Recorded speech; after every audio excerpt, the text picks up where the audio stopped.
নমস্কার বন্ধুরা, আমি মালতী নন্দিস কিচেনে আপনাদের স্বাগত। আজকে নিয়ে চলে এসেছি ওলের ডাঁটা ভাজা। কে কে এই ওল কচুর ডাঁটা পাতা ভাজা খেতে খান আমাকে অবশ্যই জানাবেন। এই ওলের ডাঁটা পাতা অনেকেই কি করে কাটতে হয় জানে না এবং খেতেও জানে না। তাই আমি ভিডিওতে ওল ডাঁটাগুলোই কাটা দেখিয়ে দিলাম। বেশ কিছুদিন ধরেই আমার একটু জ্বর, শরীর খারাপ, ঠান্ডা লেগে রয়েছে, তাই ভিডিও করা হয়ে উঠছে না, ছাড়াও হচ্ছে না। রান্না তো অবশ্যই করছি, কিন্তু ভিডিওগুলো এডিট করে ছেড়ে উঠতে পারছি না। আপনারা নিশ্চয়ই আমার গলা শুনে বুঝতে পারছেন আমার গলাটা বেশ বসে রয়েছে। আমার কোনো কথা যদি বুঝতে সমস্যা হয়ে থাকে কমেন্টসে অবশ্যই জানাবেন। প্রথমে ডাঁটাগুলোকে ধরে পেছন দিক থেকে হালকা করে টান দিলেই আঁশগুলো উঠে আসবে। খুব বেশি আঁশ ছাড়ানোর দরকার নেই, একটা টান দিলেই সম্পূর্ণ ডাঁটার আঁশ বেরিয়ে আসবে। এবারে পাতাগুলোকে ছাড়িয়ে আলাদা করে রাখতে হবে। অনেকেই এই ডাঁটার পাতাগুলো খেতে পারে না। আমি এই পাতার রেসিপিটা অন্য আরেকদিন শেয়ার করব। এবারে ডাঁটাগুলো পাতার থেকে আলাদা করা হয়ে গেলে বেশ সুন্দর করে কুচিয়ে নেব। খুব বেশি ঝিরিঝিরি করে কোচানোর দরকার নেই, একটু বড় বড় করে কোচালেই হবে। আমার ডাঁটার থেকে পাতাগুলো আলাদা করে বেশ কোচানো হয়ে গেছে। এবারে গ্যাসে একটা পাত্রে গরম জল বসাবো। আপনারা দেখতে পাচ্ছেন ভিডিওতে সুন্দর পাতাগুলোকেও আমি আলাদা করে রেখেছি, ডাঁটাগুলোকেও আমি কুচিয়ে নিয়েছি।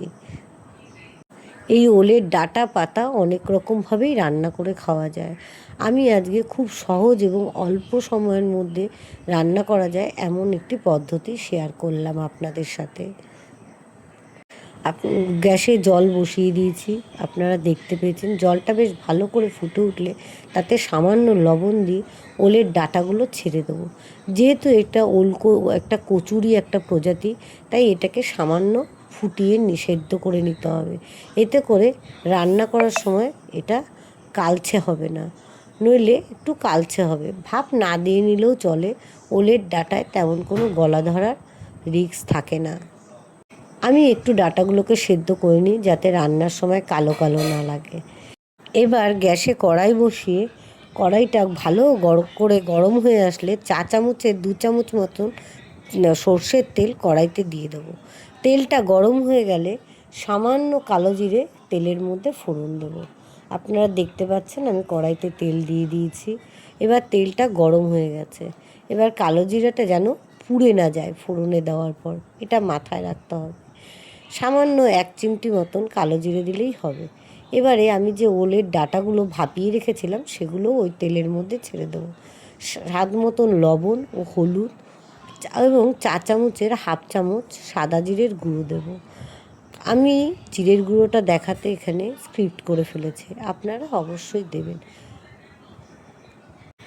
স্বাদ মতন লঙ্কা চিড়ে দেবো, অবশ্যই বেটে দেব না। এবারে গ্যাসের ফ্লেমটা লো রেখে মিনিট 5 মতন বেশ নেড়ে চেড়ে ঢেকে রাখলেই, ঢেকে দিতে হবে মিনিট 5 মতো, তাহলেই রেডি হয়ে যাবে আমাদের ওলের ডাঁটা ভাজা। আমি দেখতে পাচ্ছেন ভালো করে নেড়ে চেড়ে দিচ্ছি, এবারে ঢেকে দেবো। সামান্য তেল দিয়ে অল্প তেলে রান্নাটা হবে, খুব বেশি তেল লাগে না এই রান্নাটা করতে। আপনারা জানেন আমি খুব বেশি তেল পছন্দ করি না, যতটুকু প্রয়োজন ততটুকুই রান্নায় ব্যবহার করে থাকি। আমার বেশ মিনিট 5 ঢেকে রাখা হয়ে গেছে। ওলের ডাঁটাটাও দেখতে পাচ্ছেন বেশ মজে ভাজা হয়ে এসছে এবং ডাঁটার থেকে তেলটা হালকা করে ছেড়ে দিয়েছে। কড়াইতে সামান্য তেল, এতেই রান্নাটা হয়ে যাবে। আবারও আমি ঢেকে দিলাম মিনিট 2 জন্য। এবার মজে একদম একটুখানি হয়ে গেছে, কিন্তু এইটুখানি ডাঁটা ভাজা দিয়েই পুরো গরম গরম ভাত খাওয়া হয়ে যায়। এবারে ডাঁটাটা মজে আসলে 1/2 চামচ মতন আমি গোটা পোস্ত এই ডাঁটার মধ্যে ছিটিয়ে দেবো। ছিটিয়ে বেশ ডাঁটাগুলিকে পোস্তর সাথে নেড়ে চেড়ে মিনিট খানেকের মতন গ্যাসের ফ্লেমটা অফ করে দিয়ে ঢেকে রাখবো এই জন্যই যাতে পোস্তটা অতিরিক্ত ভাজা হয়ে গিয়ে ফ্লেভারটা না নষ্ট হয়ে যায়।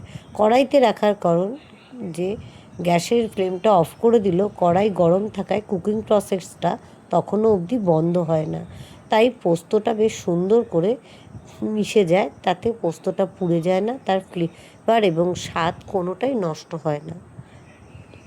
রেসিপিটা অবশ্যই করে খাবেন, ভালো লাগলে ছড়িয়ে দেবেন সবার মধ্যে এবং অবশ্যই একটা সাবস্ক্রাইব করবেন।